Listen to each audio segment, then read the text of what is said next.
Et yo tout le monde, c'est Lucas. Aujourd'hui on se retrouve pour une toute nouvelle vidéo. Aujourd'hui je suis en direct de Planète Exotica à Royan. Donc je suis avec Marc Jaeger. Tu vas bien Marc? Bien, merci. Salut Donc, Lucas. Est-ce que tu pourrais te présenter? Alors voilà, bonjour à tout le monde, je suis Marc, le directeur de Planète Exotica ici. Quand on est venu, maintenant déjà il y a 5 ans, quand on est venu ici, c'était vraiment un jardin botanique qui était un petit peu à l'abandon, alors c'était très difficile. On a vraiment travaillé énormément, beaucoup pour aménager ici toutes les terrariums et les espaces pour les animaux. Et maintenant, après 5 ans, quand même, on est très content pour voir les résultats. Chaque jour, ça devient un petit peu mieux. Et voilà, ici derrière nous, on va voir les alligators qui, à la base, ils étaient encore tout petits, vers les 20 cm quand j'ai reçu. Maintenant, ils ont déjà bien grandi et donc pas encore fini, ils vont encore grandir. Oui, puisque du coup ça fait 3, 4, 5 mètres à la taille adulte. Donc des animaux qui sont vraiment assez grands. Donc je suis venu ici pendant 2 jours pour faire une formation spéciale entre guillemets sur les crocodiliens. Enfin pas entre guillemets, c'est sur les crocodiliens en général. Donc vous allez voir, vous avez vu le détail de la formation tout au long de cette vidéo. Donc j'ai pu nourrir ces alligators là. Justement tout à l'heure vous avez dû voir la vidéo ou sinon elle viendra juste après. Voilà. Donc Marc, est-ce que tu pourrais nous raconter ton parcours entre guillemets dans les animaux, la terrariophilie, etc. avant que tu construises ton parc? Oui, alors de tout petit, j'étais naturellement déjà passionné à tous ces animaux. Ouais. J'ai eu la chance que mes parents ils ont beaucoup voyagé. Alors mon premier voyage en Afrique, j'ai fait avec 3 ans. Et déjà là, j'étais tellement fasciné par tous ces petits bébêtes qui grimpent par terre. Alors j'ai déjà ramassé toutes sortes de différents insectes, même les scorpions. Ouais. Et après aussi déjà bientôt les premiers serpents. Le premier vrai serpent que j'ai eu plus ou moins le droit de le garder de mes parents, j'ai eu avec 5 ans. Et après, ils sont devenus de plus en plus. Et finalement, ma chambre d'enfant, ça ressemblait plutôt à une pièce d'élevage. Une pièce d'élevage ou une animalerie avec des rats partout. Ouais. Et comme ça, je suis grandi un petit peu comme ça. J'ai aussi eu la chance qu'après ça, aussi moi tout seul, j'ai beaucoup voyagé. Et j'ai travaillé dans des différents parcs zoologiques un petit peu dans le monde entier. Ouais. J'ai travaillé en Australie, en Afrique, en Asie, partout. Et là directement, je pourrais voir les animaux dans leur milieu naturel. Alors c'est là où j'ai appris un petit peu toutes les bases, toutes les connaissances. J'ai eu la possibilité d'être ensemble avec les personnes sur place, quelquefois avec les indigènes, avec les indiens. J'étais là pour plusieurs semaines ensemble avec eux dans la jungle. Et ce sont eux qui m'ont montré tous ces petits détails de la nature et ces animaux que normalement on ne trouve pas dans les livres ou dans l'internet. D'accord. Et aussi ça donne un aperçu complètement différent que cette philosophie que souvent nous avons ici en Europe. Et on voit beaucoup mieux toutes les différents parties, comment ils vont se mettre ensemble pour la botanique. Donc finalement tu as appris sur le terrain en réalité. Ouais. En fait. Donc ça, les gens qui nous regardent, si je peux vous donner un conseil, apprendre sur le terrain et apprendre avec des personnes comme Marc, c'est vraiment la meilleure expérience que vous pouvez avoir, parce que la théorie c'est très bien, mais je l'ai toujours dit, ce qui forge vraiment un terrariophile ou un passionné d'animaux, de reptiles, c'est vraiment la pratique. À force de manipuler, de contorsionner, de nourrir, étudier et également sur les animaux la théorie, c'est vraiment bien, mais ce qui va forger principalement c'est la pratique à fond. Ouais. Donc il faut les deux. Oui, il faut les deux. Avec la pratique après, on comprend aussi tous mieux qu'on a vu.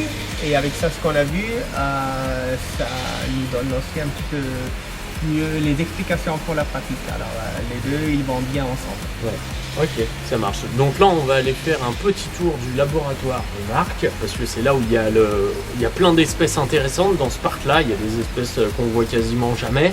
Donc je vous ai tout filmé, tout regroupé dans une seule, dans la vidéo que vous avez vue juste avant. Maintenant, on va aller visiter ton laboratoire. Tu nous montres un petit peu les espèces qu'il y a dedans. Oui. Voilà, on se retrouve tout de suite. Ok, à tout de suite. On est ici dans la partie de notre élevage. On a ici jusqu'à côté, ça c'est le laboratoire, ici l'élevage avec la nurserie.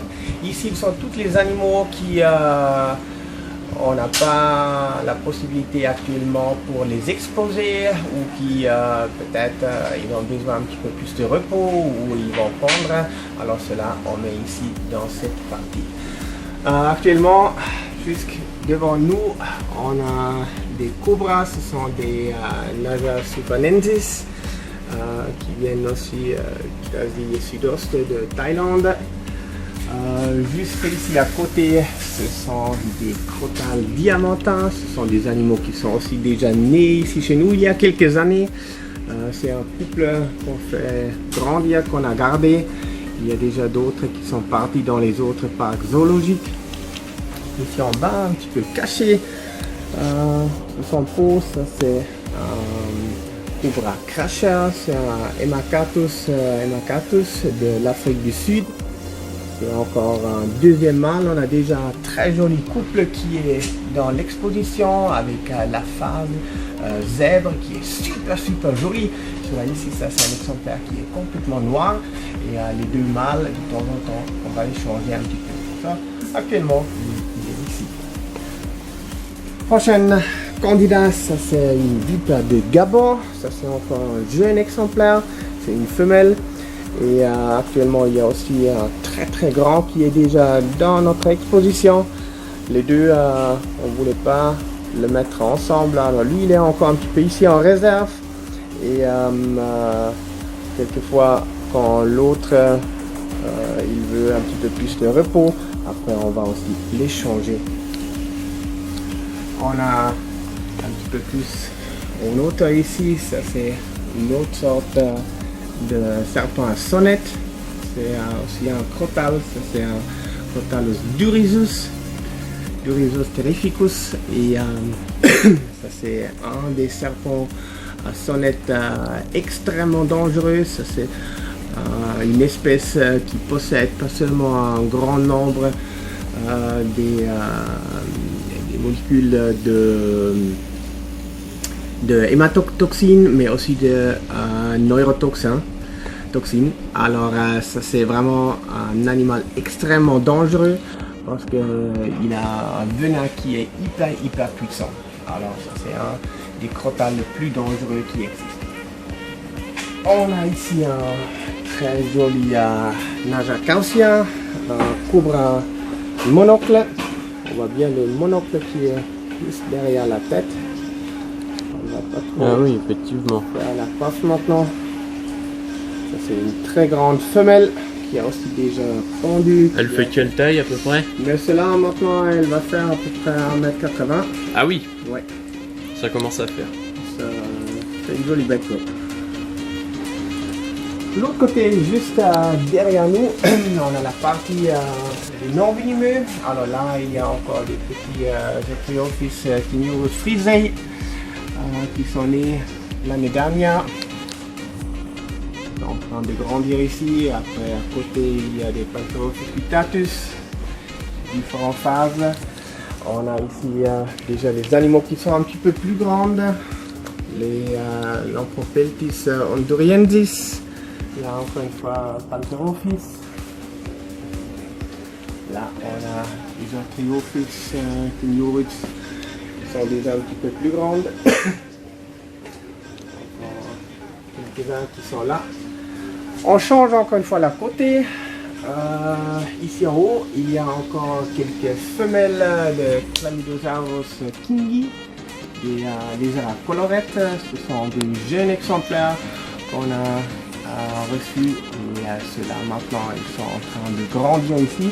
Maintenant, ils vont avoir une bonne taille et pour ce printemps, on peut les mettre ensemble avec les autres dans la grande plaine australienne. Ça c'est dans la serre désertique. Alors là, je pense qu'on va être super. Ils vont avoir la lumière du jour, ils vont avoir le soleil direct l'été quand on va ouvrir les grandes fenêtres. Alors là, je pense que ça va leur faire vraiment du bien et avec un petit peu de la chance, on va avoir des petits. On espère. Ici, encore une fois, on change vers les venimeux. C'est venimeux. Attention, faut mettre les mains dedans. Cela, ce sont les dernières naissances. Il reste encore. Alors là, il y a des Zachystrodon contentrix, ce sont les têtes cuivrées. Après, il y a des différentes espèces de crotales qui sont encore là. Donc tous ces animaux, je te coupe maintenant. Oui. Tous ces animaux, ils vont partir dans divers parcs zoologiques ou chez des particuliers qui sont capacitaires. Ou les Non, deux. normalement, les animaux qui sont encore ici, soit c'est le cheptel qu'on garde ici chez nous pour le faire un petit peu plus grandir, pour avoir la réserve quand il y a quelque chose avec nos animaux. Il y a quand même pas mal des animaux qu'on a maintenant déjà depuis 10, quelques-uns même plus que 15 ans. D'accord. Il commence à devenir de plus en plus vieux. Il y a un d'eux qui sont presque vers les 20 ans maintenant, alors c'est vraiment énorme. Ouais. Et je pense que là, il va encore faire, avec un petit peu de la chance, 2-3 ans, mais pas plus. Et comme ça, après, on a quand même des nouveaux qu'on peut introduire, on peut remplacer les anciens. Ok. Et autrement, il y a aussi quelques-uns qui vont partir dans les autres parcs zoologiques. Alors là, on fait aussi des échanges. Et après, on reçoit des nouvelles espèces ou aussi quelquefois du nouveau sang pour toujours changer un petit peu nos animaux. Ok. On passe à la suite. Ici, on a un mamba vert.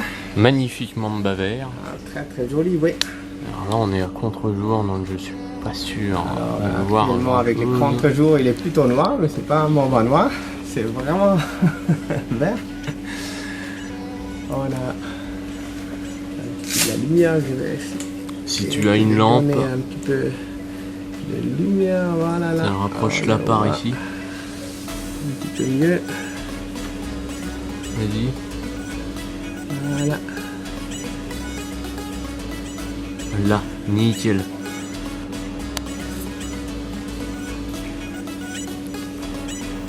Donc vas-y, explique-nous un petit peu le mamba Peut-être vert. tu peux filmer cela ici en bas. Oui, en bas, il y a un peu plus de lumière déjà. Bon, celui-là, il a mué. Hein. Celui-là, il a mué juste hier soir. Mhm. Et on n'a pas encore passé ce matin, on va les faire maintenant. Alors, ces mambas-là, ce sont des animaux de l'Afrique de l'Est et l'Afrique du Sud. Et cela qu'on a vu jusqu'avant, ça c'est le grand mâle reproducteur. Et ça c'est le père de cela que nous avons dans la serre actuellement. Et ce sont aussi des animaux qui ont maintenant environ vers les 15-16 ans, alors ils sont aussi déjà très très vieux. Ok, on passe à la suite? Oui. Allez. On a ici. Donc là, sur cette batterie, Marc, qu'est-ce qu'on a principalement? Ici, sur cette bataille, on a principalement des cobras Causia, des cobras monocle. Il y a ici, sur cette rangée au milieu, la forme normale. Ça, c'est la femelle qu'on a vue jusqu'avant, qui a déjà fait. Et ceux-là ici, on voit quelques-uns, ils sont très très clairs. Comme cela, on voit ici le premier. Le deuxième déjà un petit peu plus foncé, alors c'est vraiment pas du tout la même couleur. Et quand même, ce sont des frères et des sœurs. Il y a quelques-uns avec beaucoup de dessins sur leur... Celui-là est très foncé, par celui-là, exemple. il est très foncé, il n'a pas du tout du dessin, il est complètement uniforme. Celui-là ici, il est parti des petits. Celui-là est beaucoup plus clair. Celui-là clair. beaucoup plus de points. Après, encore une fois, un qui est un petit peu plus clair. Et jusqu'à côté, encore une vipère amodite. joli exemplaire. Alors ceux-là, ce sont les Najacancia, les cobras à monocle avec la forme normale. C'est comme ça comme on les trouve toujours dans la nature, c'est la forme normale. Maintenant ici en haut, c'est une forme très très spéciale. Ceux-là, ce sont les cobras à monocle l'œil cystique. Ce ne sont pas des albinos. Les albinos, ils sont plutôt couleur crème avec des yeux rouges. Et ceux-là, ils sont vraiment blanc-neige avec des yeux noirs ou bleus.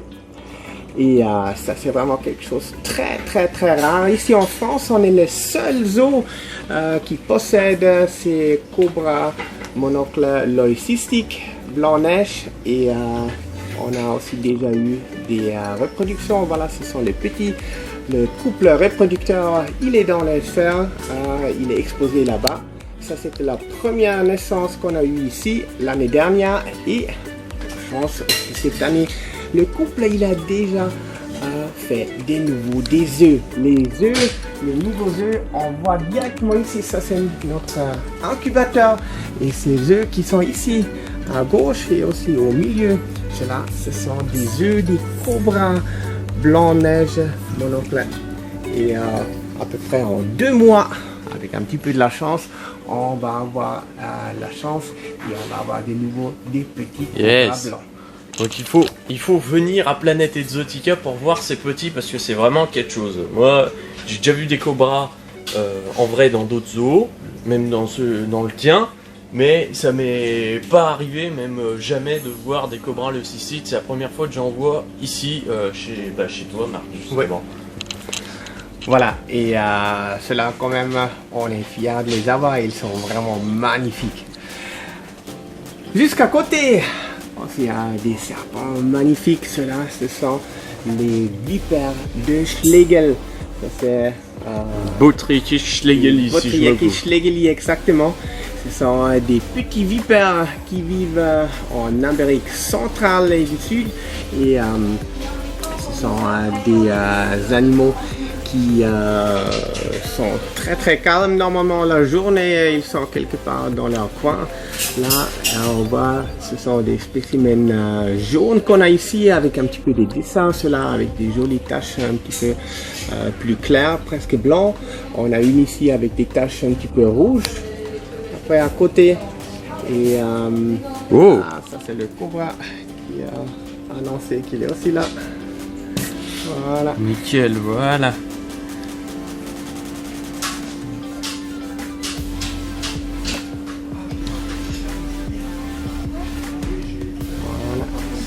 Et voilà, c'est Botrytis schlegeli, ça c'est vraiment une espèce super intéressante parce qu'ils peuvent avoir toutes les différentes couleurs. Ils peuvent être vert avec des taches, ils peuvent être jaune avec des taches blancs, avec des taches noires, avec des taches rouges. Ils peuvent même être bandés, vraiment comme avec des grandes bandes, presque comme un zèbre. Ils peuvent avoir des zigzags, ils peuvent avoir vraiment toutes les différentes couleurs. D'accord. Les couleurs très jolies, c'est aussi la phase sapin de Noël qui est vraiment vert avec des taches rouges et blancs. C'est super. Effectivement, ça fait très sympa de Noël. Voilà, on a encore une autre ici. On a un couple. On a un exemplaire qui est ici, qui a beaucoup de rouge. Nickel.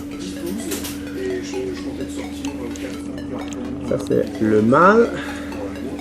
Et après, en haut, on a une femelle.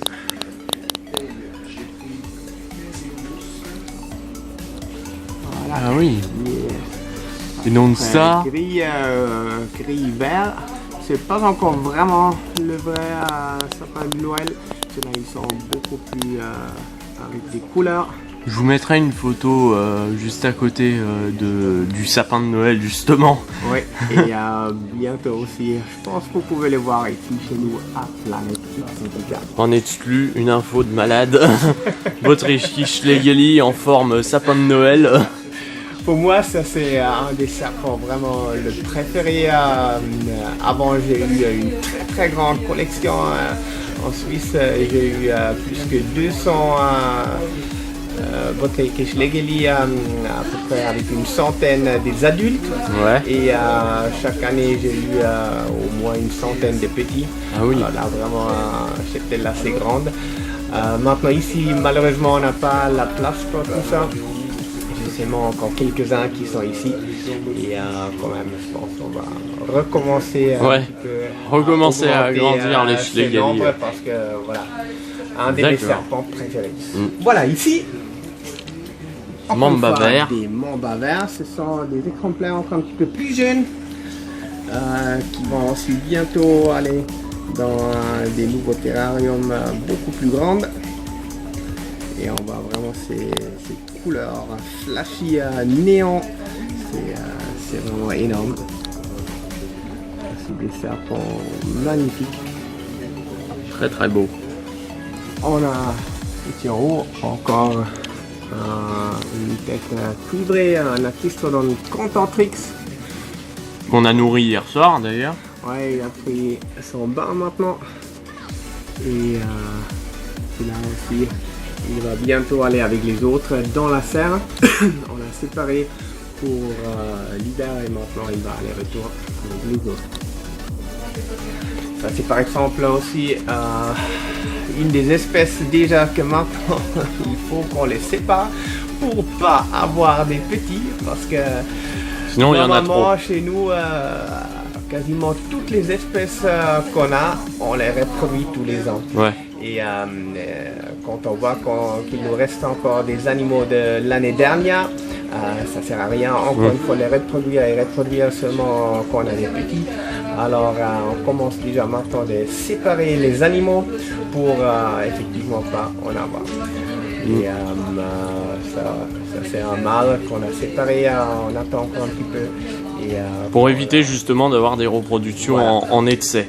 Exactement. D'accord.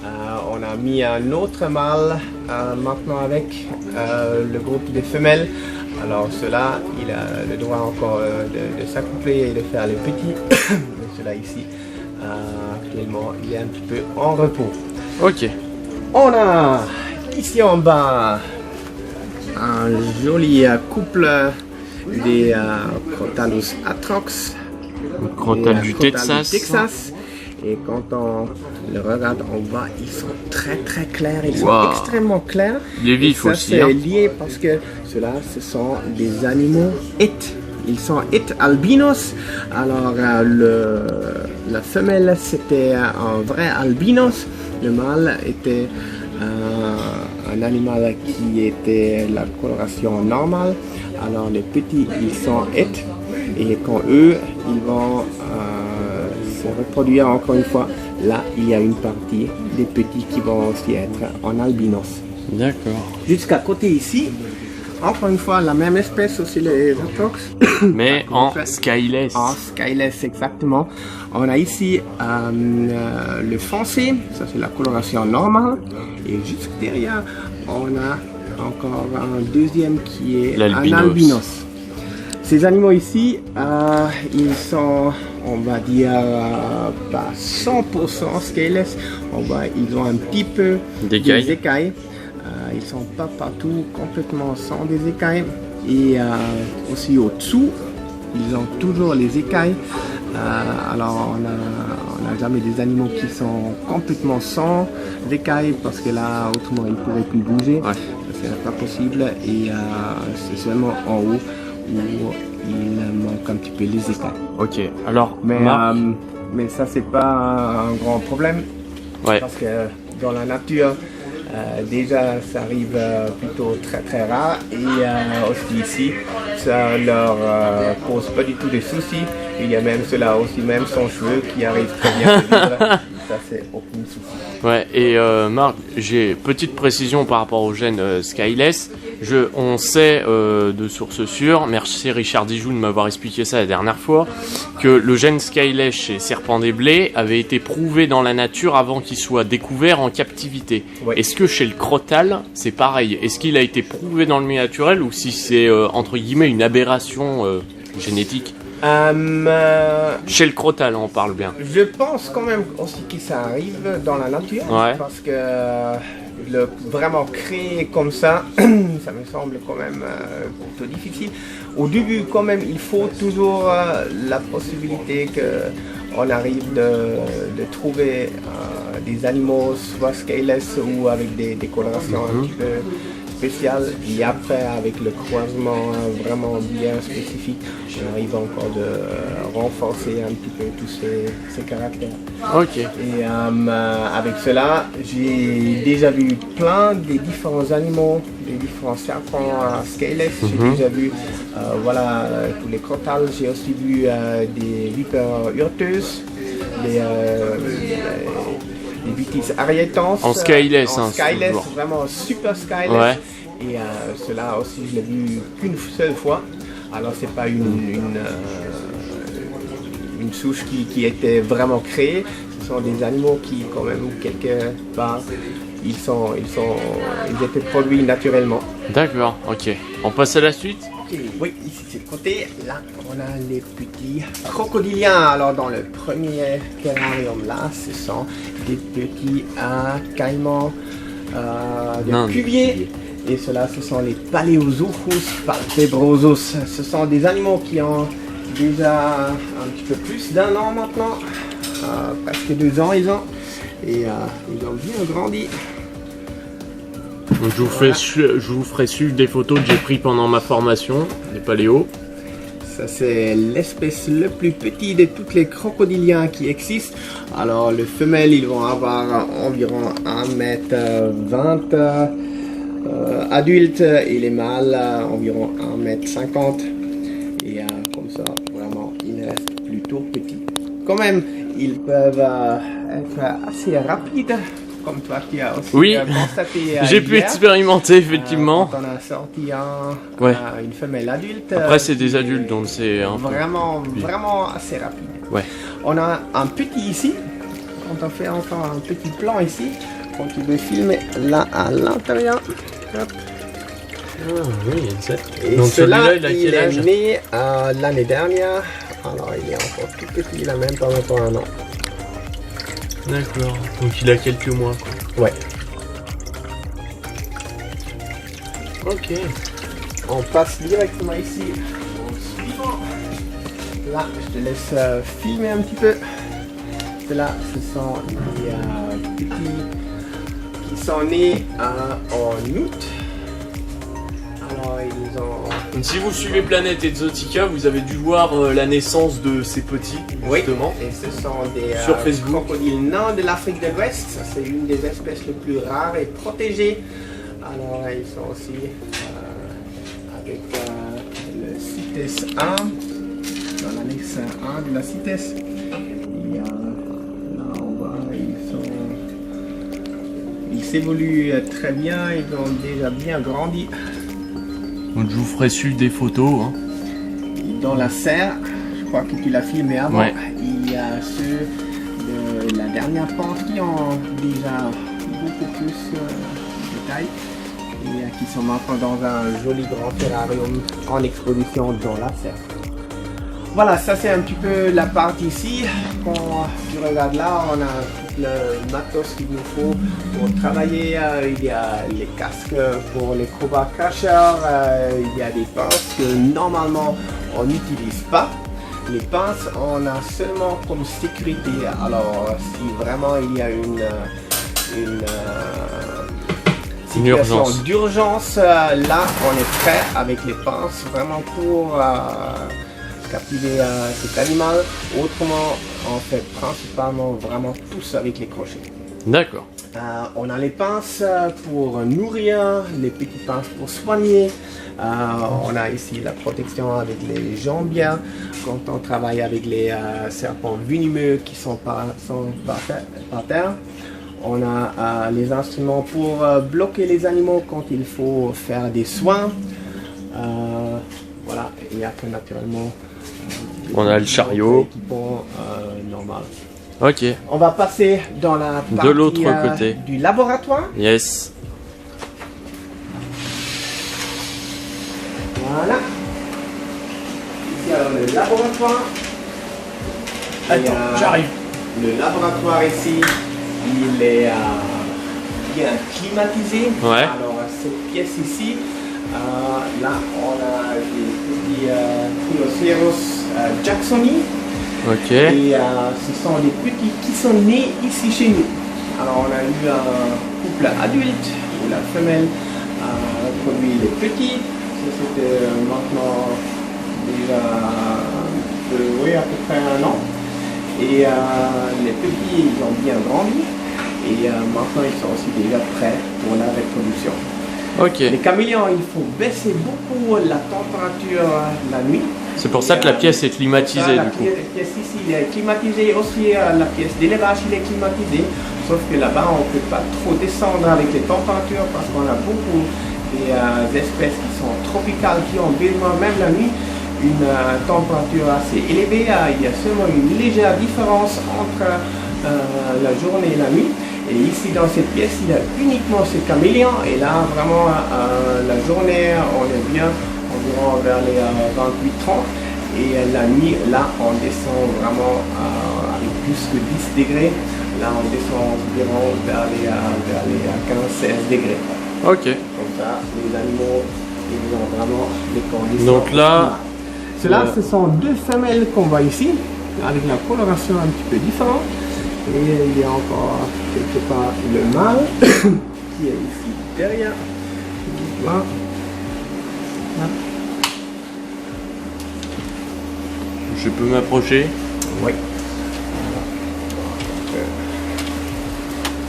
Voilà. C'est nickel, c'est bon, on bouge plus. Peut-être que quelqu'un d'autre sait, remarque dans les soignants. Ouais, nickel. Voilà. Les mâles vraiment avec les grands cornes. Ils me Et font les penser un femelles, peu au les Triceratops. cornes. Exactement. Un petit dragon. Et on voit bien les cornes comme ils sont bien droits, Ouais. ils sont vraiment bien formés. Ça c'est très important. Alors il faut toujours bien les bonnes lampes UV, il faut bien varier la nourriture, ils font bien le calcium, tout comme il faut. Comme ça, les cornes bien, ils vont être droites. Quelquefois, on voit des animaux où les cornes ils font un petit peu n'importe quoi. Ça c'est malheureusement parce que les conditions n'étaient pas optimales. Ouais. Sachant que, petite précision Marc par rapport à ces caméléons, les Trinoceros jacksoni, depuis le 8 octobre 2018, ils sont passés sous CDC ceux-là. Oui, voilà, cela, à partir de maintenant, j'ai dû passer chose que Ouais. ils sont sous CDC. Voilà.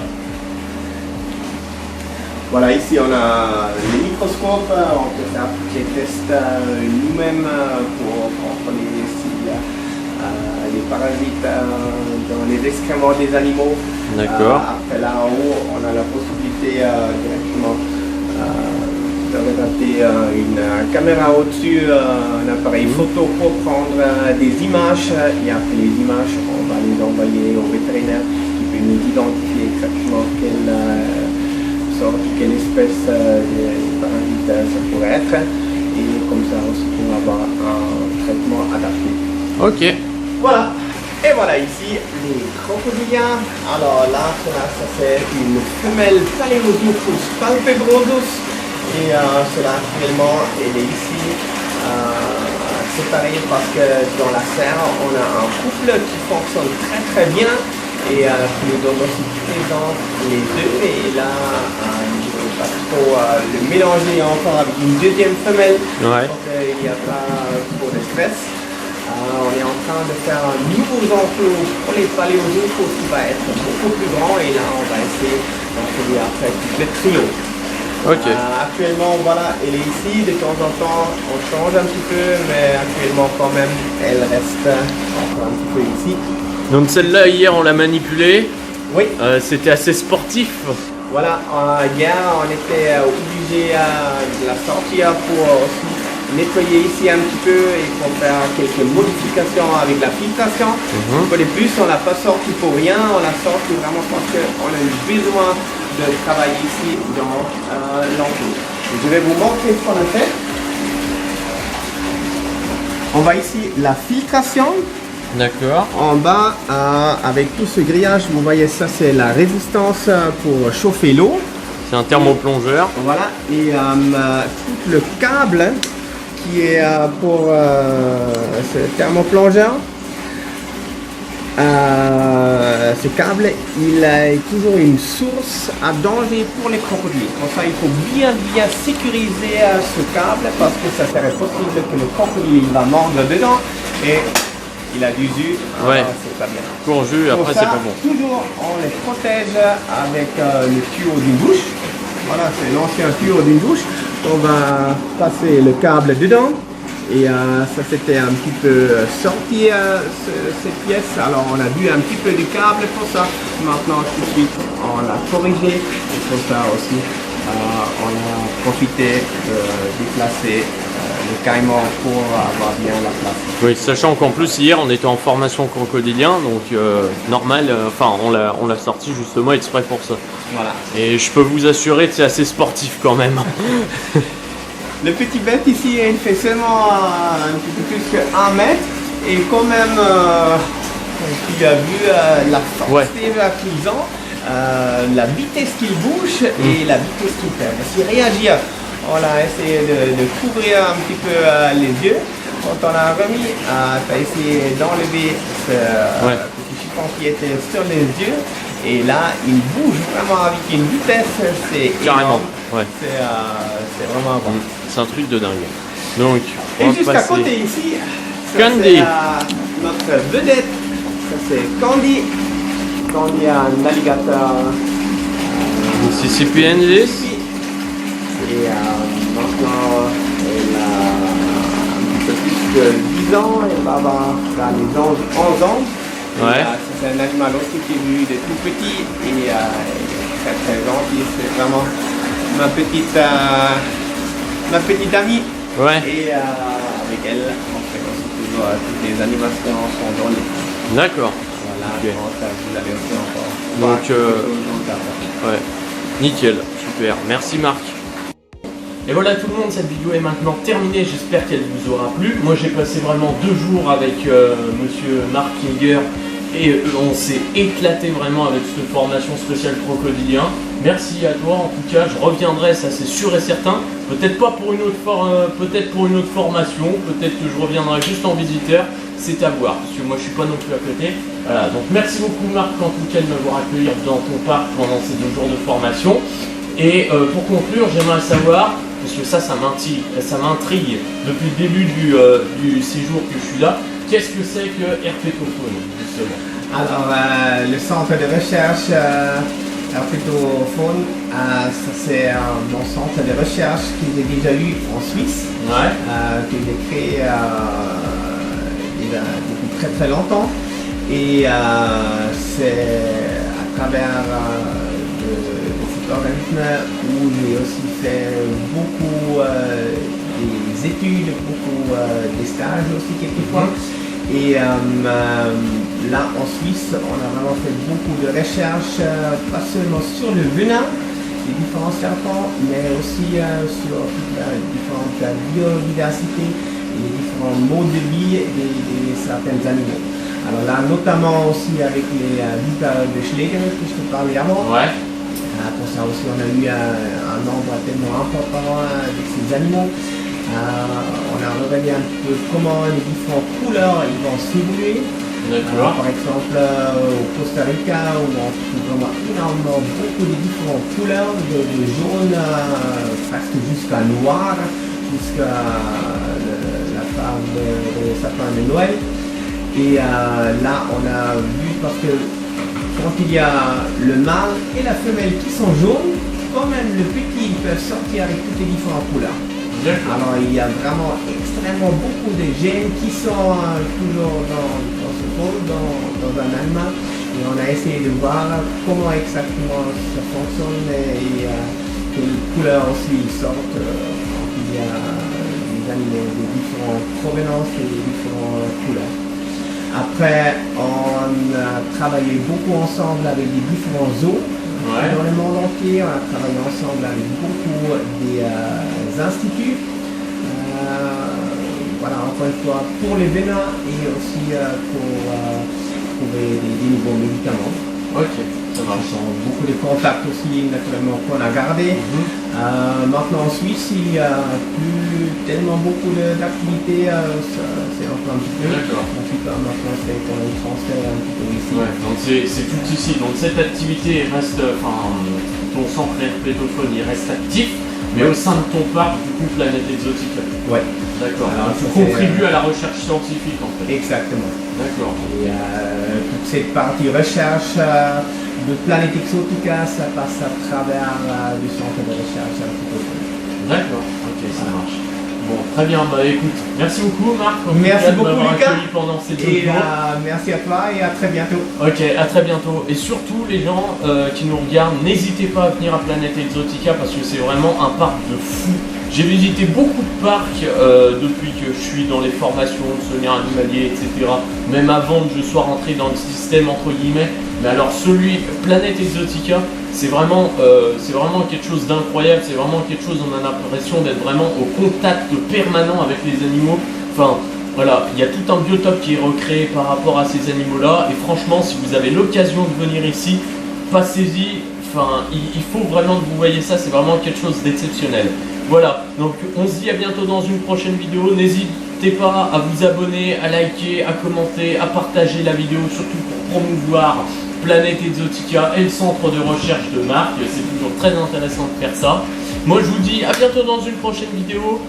N'oubliez pas de passer voir le groupe Facebook Aquanimo France et tous leurs partenaires, le lien sera en bas dans la description. Marc avec Planète Exotica est également partenaire avec ce groupe Zip. Donc on passe le bonjour à Christophe. Salut Christophe. Salut Christophe. Voilà, donc on lui passe le bonjour parce que c'est lui qui gère le groupe. Et puis voilà, moi je vous dis à bientôt dans une prochaine vidéo. Et n'oubliez surtout pas, la terrariophilie c'est une science, les reptiles c'est une éternelle source de savoir. Allez tout le monde, ciao. Dernier mot encore avant qu'on coupe. Venez visiter ici Planète Exotica à partir de Pâques, à partir d'avril. On va avoir une nouveauté, ça va être quelque chose moyen lié avec les animaux, mais quand même très intéressant, un rêve de tous les enfants et aussi quelquefois des grands. On va faire un grand village indien. Alors on va avoir plein de tipis, on va avoir des chevaux, on va avoir un joli spectacle avec des chevaux, on va avoir des super jolis indiens et indiennes. Et vous allez voir, je suis sûr que ça va vous plaire. Ouais, Merci beaucoup, et grosse à info en bientôt. exclu. Allez, ciao.